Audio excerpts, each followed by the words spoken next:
വിശുദ്ധ ലൂക്കായുടെ സുവിശേഷം 3-ാം അധ്യായം 23 മുതൽ 38 വരെ തിരുവചനങ്ങൾ. ഈശോയിൽ സ്നേഹം നിറഞ്ഞ സഹോദരങ്ങളെ, നമ്മുടെ കർത്താവിൻ്റെ വംശാവലിയെപ്പറ്റി 2 സുവിശേഷങ്ങളിലാണ് നാം കാണുന്നത്. വിശുദ്ധ മത്തായിയുടെ സുവിശേഷം ആരംഭിക്കുന്നത് തന്നെയും ഈ വംശാവലി വിവരണത്തോടു കൂടിയാണ്. ലൂക്കായാകട്ടെ കർത്താവിൻ്റെ ജ്ഞാനസ്നാനത്തിന് ശേഷമാണ് വംശാവലിയെപ്പറ്റി പറയുന്നത്. ഇത് രണ്ടും 2 ദൈവശാസ്ത്ര വീക്ഷണങ്ങളെയാണ് നമ്മുടെ മുൻപിൽ കൊണ്ടുവരുന്നത്. ഒന്ന്, യേശു ക്രിസ്തു അബ്രാഹത്തിൻ്റെ പുത്രനായ ദാവീദിൻ്റെ പുത്രനായിട്ട് ഭൂമിയിൽ ജനിച്ചു എന്നുള്ളത്. കാരണം യഹൂദ പാരമ്പര്യം, അവരുടെ വിശ്വാസം അനുസരിച്ച് ക്രിസ്തു ദാവീദിൻ്റെ പുത്രനാണ് എന്ന് വ്യക്തമാക്കുകയാണ് മത്തായിയുടെ ഉദ്ദേശം. തന്നെയുമല്ല, ദൈവം ഭൂമിയിൽ മനുഷ്യനായി അവതരിച്ചു എന്നുള്ളതാണ് മത്തായി പറയാൻ ആഗ്രഹിക്കുന്നത്. കാരണം മുകളിൽ നിന്ന് താഴേക്ക് വന്ന് യേശുവിൽ അവസാനിക്കുന്ന വിധത്തിലാണ് ഈ വംശാവലി വിവരണം പറയുന്നത്.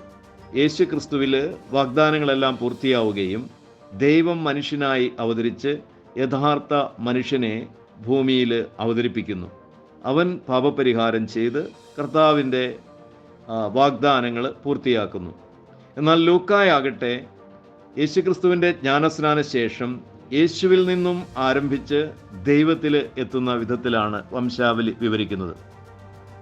യേശു ക്രിസ്തുവിലൂടെ എല്ലാ മനുഷ്യരും വീണ്ടെടുക്കപ്പെടുകയും പാപമോചനം സ്വീകരിച്ച് കർത്താവുമായി രമ്യതപ്പെട്ട് അങ്ങനെ ദൈവത്തിലേക്കുള്ള ഒരു യാത്ര യേശുവിൽ ആരംഭിച്ച് ദൈവത്തിൽ അവസാനിക്കുന്നു. ആ ഒരു ക്രമത്തിലാണ് ലൂക്ക ഈ വിവരണം നൽകുന്നത്.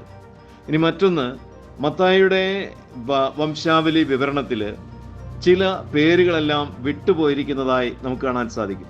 പിതാക്കന്മാർ ഇതിനെപ്പറ്റി പറയുന്നത്, ഒരുവന് മകനുണ്ടായി, ആ മകനുണ്ടായി കഴിഞ്ഞ് മകൻ പ്രായമായി വരുമ്പോൾ ഈ പിതാവിൻ്റെ അപ്പൻ ജീവിച്ചിരിക്കുകയും ആ പിതാവ് മരിക്കുകയും ചെയ്യുന്നു. അപ്പോൾ ഒരു തലമുറയുടെ ഇടയിൽ തന്നെ 2 തലമുറ വന്നു ചേരുന്നതായി കാണാൻ സാധിക്കും. അങ്ങനത്തെ സാഹചര്യത്തിൽ ഒരു പേര് വിട്ടുകളയപ്പെട്ടതാകാൻ സാധ്യതയുണ്ട്.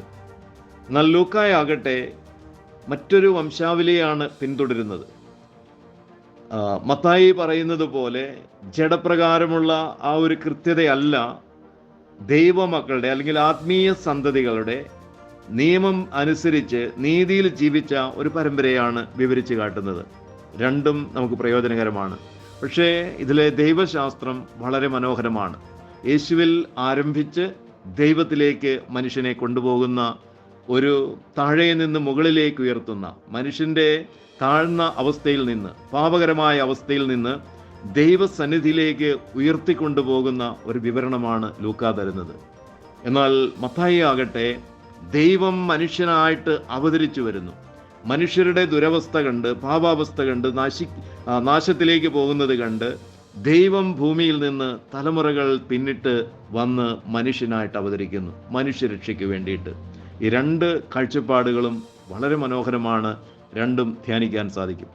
ഇനി ഇതിനിടയ്ക്ക് വരുന്ന തലമുറകളുടെ പേരുകൾ, ആ വ്യക്തികളുടെ പേരുകൾ, ഈ പേരുകൾക്ക് ഓരോന്നിനും വളരെ വ്യക്തമായ അർത്ഥതലങ്ങളുണ്ട്. ഈ അർത്ഥങ്ങളെല്ലാം നാം പറയാൻ പോയാൽ വളരെയധികം സമയമെടുക്കും. അതിനാൽ അതൊരു എക്സർസൈസായിട്ട് ഈ കേൾക്കുന്ന ആളുകൾ ഒരു 4-5 പേരുകളുടെ അർത്ഥങ്ങൾ കണ്ടുപിടിച്ച് കമൻ്റായിട്ട് തന്നാൽ നിങ്ങൾക്കും ഒരു എക്സർസൈസ് ആവും, എല്ലാവർക്കും പഠിക്കുകയും ചെയ്യാം.